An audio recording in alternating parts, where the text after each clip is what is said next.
Hello प्यारे बच्चों, कैसे हैं आप लोग। उम्मीद करते हैं कि बहुत अच्छे से होंगे और अपने पढ़ाई को अब एकदम जी जान लगाकर कर रहे होंगे।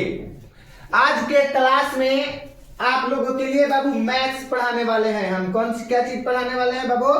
तो मैथ पढ़ाने वाले हैं। आप लोग ध्यान रखिएगा, है कि नहीं। आज हम लोग मैथ पढ़ने वाले हैं, है कि नहीं। और मैथ के इंपॉर्टेंट ऑब्जेक्टिव क्वेश्चन देखने वाले हैं, ठीक है। आप लोग बनाइए, एक एक प्रश्न का उत्तर आप लोगों को ध्यान पूर्वक देना है, ठीक है बाबू। और एक एक प्रश्न को अच्छे तरीका से समझना है। आप लोग वीडियो को शेयर कीजिए, ज्यादा से ज्यादा बच्चों के पास में वीडियो को शेयर कीजिए, ठीक है बाबू। चलिए सबसे पहले नंबर प्रश्न की तरफ हम लोग बढ़ते हैं। सबसे पहला नंबर प्रश्न क्या कह रहा है, आप लोग ध्यान दीजिएगा दोस्त। कह रहा है ध्यानपूर्वक, कह रहा है कि त्रिघात बहुपद, कौन बहुपद कह रहा है बाबू?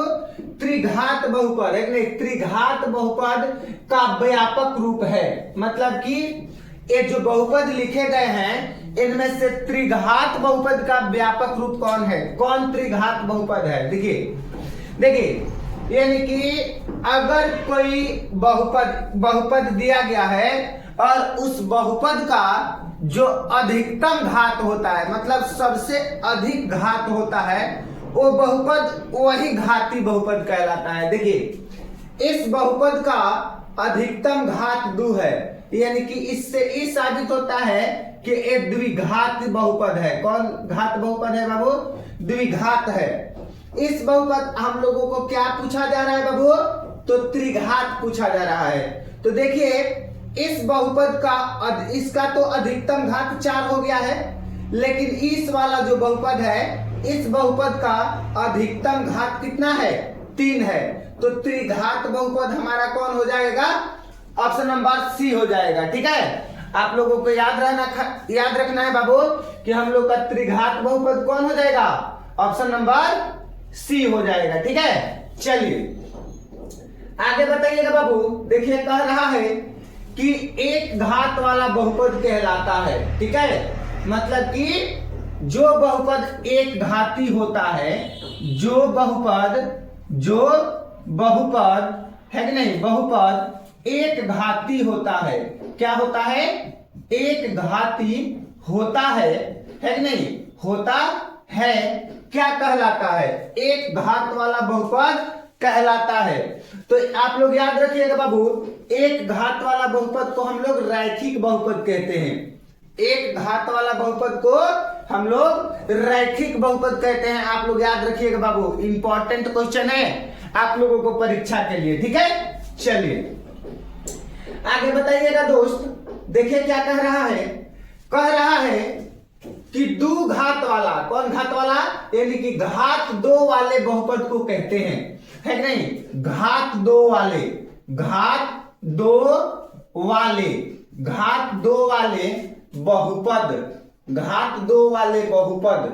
को कहते हैं। बताइए, को कहते हैं। बता दीजिएगा दोस्त कि 2 घात वाले बहुपद को हम लोग क्या कहते हैं? तो ऑप्शन नंबर ए हो जाएगा इसका उत्तर, यानी कि 2 घात वाले बहुपद को हम लोग द्विघाती बहुपद कहते हैं। 2 घात वाले बहुपद को हम लोग क्या कहते हैं बबुआ? द्विघाती बहुपद कहते हैं, द्विघाती बहुपद कहते हैं। आप लोग याद रखिएगा, ठीक है। चलिए उसके बाद में बताइएगा, निम्नलिखित में से कौन सी संख्या अभाज्य है? ठीक है, मतलब कि निम्नलिखित में से कौन सी संख्या अभाज्य है। तो सबसे पहले हम लोग देखेंगे कि वैसी संख्या जो एक एवं स्वयं यानी कि खुद, एक एवं स्वयं यानी खुद के अलावा यानी कि अन्य से अगर कट रहा है तो भाज्य होगा, और अन्य से अगर नहीं कट रहा है तो अभाज्य होगा, ठीक है। तो देखिए 27 जो है, यानी कि 27 जो है 3 से 3 8 24, 3 8 27, 3 से भी कट रहा है कि नहीं, और एक 27 से भी कट रहा है, और एक 9 से भी कट रहा है। तो ये हमारा अभाज्य नहीं है, भाज्य है, ठीक है। 27 क्या है? भाज्य है बाबू, आप लोग याद रखिएगा, ठीक है। अब देखिए 35 है जो 5 से भी कट रहा है, 7 से भी कट रहा है, और 35 से भी कट रहा है। तो ये हमारा भाज्य है। और 13 जो है 1 से कट रहा है, 13 से कट रहा है, ठीक है। तो यानी कि 13 हम लोगों का क्या हो जाएगा, अभाज्य संख्या हो जाएगा, है कि नहीं। आप लोग याद रखिएगा, अभाज्य संख्या पूछ रहा है तो हम लोग का अभाज्य संख्या कौन हो जाएगा, 13 आप लोगों का अभाज्य संख्या हो जाएगा, याद रखिएगा बाबू आप लोग। चलिए आगे देखिए, बिल्कुल सेम प्रश्न है, सेम क्वेश्चन है कि निम्नलिखित में कौन संख्या अभाज्य है। तो 15 आपका अभाज्य नहीं होगा, 12 भी अभाज्य नहीं होगा, 15 भी अभाज्य नहीं होगा, यानी कि 23 आपका अभाज्य संख्या है। आप लोग याद रखिएगा, 23 आप लोगों का कैसा संख्या है बबुआ, अभाज्य संख्या है।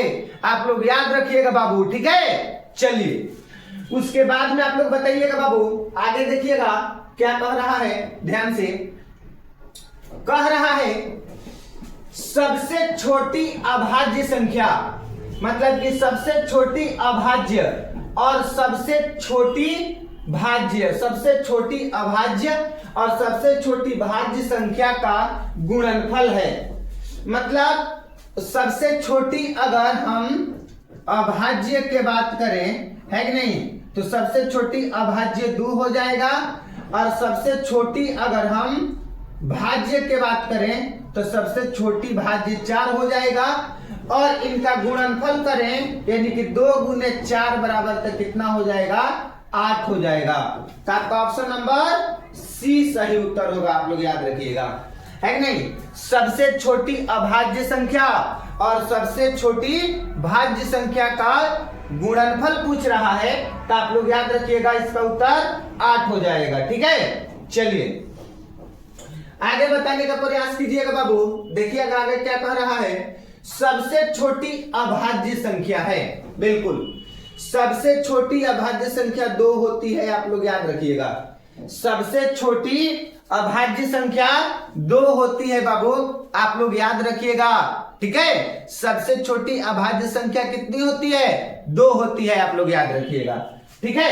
चलिए आगे बताइएगा, नेक्स्ट क्वेश्चन देखिए क्या कह रहा है, कह रहा है ध्यान से देखेंगे बाबू आप लोग एकदम अच्छे तरीका से, 192 के अभाज्य गुणनखंड में 2 का घातांक, है कि नहीं, घातांक 2 का घातांक क्या है। मतलब कि 192 के अभाज्य गुणनखंड हम लोग करेंगे और उसमें देखेंगे कि 2 का घातांक कितना है, ठीक है। तो सबसे पहले 192 इसका अभाज्य गुणनखंड करेंगे हम लोग 2 से। तो देखिए 192 में जब हम 2 से भाग लगाएंगे तो 2 नवा 18 हो जाएगा, 1 हो जाएगा, कट जाएगा, 2 हो जाएगा, 2 छके के 12 हो जाएगा, ठीक है। यानी कि 2 से यहाँ पे 96 हो जाएगा। अब इसको भी हम 2 से काटेंगे, तो जब इसको 2 से काटेंगे 96 को, ध्यान दीजिएगा 96 को 2 से काटेंगे तो 2 चौका के 8, 1 6, 2 8 के 16 हो जाएगा। यानी कि यहाँ पे 2 से काटने के बाद में कितना आएगा, तो 48 आएगा, ठीक है। इसको भी हम 2 से काटेंगे तो 24 आ जाएगा, ठीक है। इसको भी 2 से काटेंगे तो 12 आ जाएगा, ठीक है। 2 से काटेंगे तो यहाँ पे क्या हो जाएगा बाबू, 6 हो जाएगा, ठीक है। और 2 से काटेंगे तो 3 हो जाएगा। तो देखिए 1 2 3 4 5 6, यानी कि 192 के अभाज्य गुणनखंड में 2 का घातांक कितनी बार है, तो 6 बार है, आप लोग याद रखिएगा। कितना बार है बाबू, 6 बार है। आप लोग देख लीजिए, आप लोगों को बताया गया है कि किस प्रकार से अभाज्य गुणनखंड निकालेंगे और निकाल करके उसका घातांक हम लोग बताएंगे, ठीक है बाबू। चलिए आगे बता दीजिएगा दोस्त। देखिए आगे क्या कह रहा है, कह रहा है कि एपी इतना और इतना, मतलब कि एपी 4 10 16 12 और 28 का सर्वांतर है। काफी आसान प्रश्न है, आप लोग आसानी से बना लीजिएगा, हमको पता है। तो सर्वांतर क्या कह रहा है बाबू, सर्व अंतर कह रहा है। क्या कह रहा है, सर्व अंतर। तो सर्व अंतर निकालने का फॉर्मूला क्या होता है, D बराबर में A2 माइनस A1 होता है, ठीक है। इसमें देखेंगे A हो जाएगा A2 और A हो जाएगा A1। तो D बराबर में A2 का मान कितना है, 10 है, और माइनस A1 का मान कितना है, 4 है। तो D बराबर में कितना आ जाएगा, 6 आ जाएगा, आप लोग याद रखिएगा। कितना आ जाएगा? 6 आ जाएगा। तो आप लोग याद रखिएगा इसका सर्वांतर कितना हो जाएगा? 6 हो जाएगा, जो कि एकदम आसान है और एकदम बिल्कुल आसान है कि नहीं बाबू? चलिए आगे बढ़ने का प्रयास करेंगे हम लोग। देखिएगा आगे क्या कह रहा है, कह रहे कि समांतर श्रेणी -10 -6 -2 और 2 का सार्वअंतर है कि नहीं? तो इसको भी हम लोग बनाएंगे, उसी प्रकार से बनाएंगे, ठीक है बाबू? तो हम लोग क्या करेंगे, लिखेंगे सर्वांतर, सर्वांतर यानी कि डी, ठीक है? तो डी बराबर में फॉर्मूला क्या होता है? A2 - के A1, A2 कितना है? -6 और माइनस करना है कितना? -10, ठीक है? तो क्या हो जाएगा? -6 माइनस प्लस का 10 हो जाएगा। तो 6 में 10 को जोड़ेंगे तो माइनस का कितना हो जाएगा? 4 हो जाएगा, आप लोग याद रखिएगा। तो इसका उत्तर क्या हो जाएगा बाबू? -4 हो जाएगा, ठीक है? बिल्कुल। आप लोगों को समझ में आ रहा है ना बाबू? अच्छे तरीका से समझ में आ रहा है ना? चलिए उसके बाद में आगे हम लोग बढ़ेंगे और आगे देखेंगे। देखिए 11 नंबर सवाल क्या कह रहा है? 11 नंबर सवाल कह रहा है, ध्यान से देखिएगा आप लोग बाबू। कह रहा है कि समांतर श्रेणी 0 -4 -8 -12 का सार्वंतर। तो हम लोग सेम उसी प्रकार से बनाएंगे। सर्वांतर हम लोगों को निकालना है, सार्वअंतर, अंतर, सार्वअंतर यानी कि हम लोग को डी निकालना है। क्या निकालना है? डी निकालना है। तो डी बराबर में फॉर्मूला होता है A2 - के A1। तो A2 के मान कितना है? -4, -4 में से माइनस का A1 कितना है? 0 है, घटाना है। तो जब घटाएंगे 0 घटेगा जुड़ेगा तो उतना ही रह जाएगा, ठीक है? तो माइनस का क्या हो जाएगा? 4 ही हो जाएगा। तो ऑप्शन नंबर क्या हो जाएगा? Option number C right answer होगा, ठीक है बाबू? आप लोग क्लास को शेयर कीजिए, ज्यादा से ज्यादा बच्चों के पास में क्लास को आप लोग शेयर करेंगे, है कि नहीं? चलिए उसके बाद में देखिएगा आगे क्या कह रहा है, ध्यान पूर्वक कह रहा है कि बहुपद x² + 2 का घात है। बिल्कुल, देखिए घात हम लोग कैसे पता करते हैं, है कि नहीं? घात बराबर में हम लोग जानेंगे, यानी कि चर के अधिकतम घात को, चर के अधिकतम घात को बहुपद के घात, बहुपद के घात कहते हैं, घात कहते हैं, बहुपद के घात कहते हैं। चर के अधिकतम घात को हम लोग क्या कहते हैं? बहुपद के घात कहते हैं। तो यहाँ पे बहुपद x² प्लस में 2 है, इसका अधिकतम घात 2 है कि नहीं? तो बहुपद x² + 2 का घात कितना है? तो 2 है कि नहीं? आप लोग याद रखिएगा बाबू, ठीक है? चलिए आगे बताइएगा दोस्त, ध्यान से। 2 लगातार सम संख्याओं का मसा होगा, है कि नहीं? मतलब कि 2 लगातार सम संख्या लेना है। तो 2 लगातार सम संख्या यानी कि 2 लगातार, है कि नहीं? सम संख्या क्या हो जाएगा? 2 लगातार सम संख्या 2 हो जाएगा और 4 हो जाएगा। तो इसका मसा निकालेंगे, 2 और 4 का मसा, तो 2 दूनी के क्या हो जाएगा? 4 कट गया, यानी कि इसका मसा कितना हो जाएगा? 2 हो जाएगा। आप लोग याद रखिएगा 2 लगातार सम संख्या का मसा कितना होता है? तो 2 होता है। आप लोग आगे भी देख लीजिएगा, 4 और 6 के निकालेंगे तो 4 से निकालेंगे तो 4 का 4, यहाँ पे 2 हो जाएगा और यहाँ पे 4, 2 दूनी के 4। यहाँ पे भी देख लीजिए कितना आ गया? 2 आ गया। हम लोग 8 और 10 भी ले सकते हैं, तो 8 इधर और 10 इधर, 8 का 8 है 2, यहाँ पे 8 हो जाएगा, 2 चौका के 8, ठीक है? यहाँ पे भी कट गया, यानी कि मसा कितना आ गया? 2 आ गया। कोई भी लगातार अगर हम 2 सम संख्या लेंगे, कोई भी लगातार अगर हम 2 सम संख्या लेंगे तो उसका मसा कितना आएगा? 2 आएगा। आप लोग याद रखिएगा 2 लगातार सम संख्या का मसा कितना आता है? तो 2 आता है। आप लोग याद रखिएगा, ठीक है? बिल्कुल। चलिए आगे बढ़ने का प्रयास करेंगे।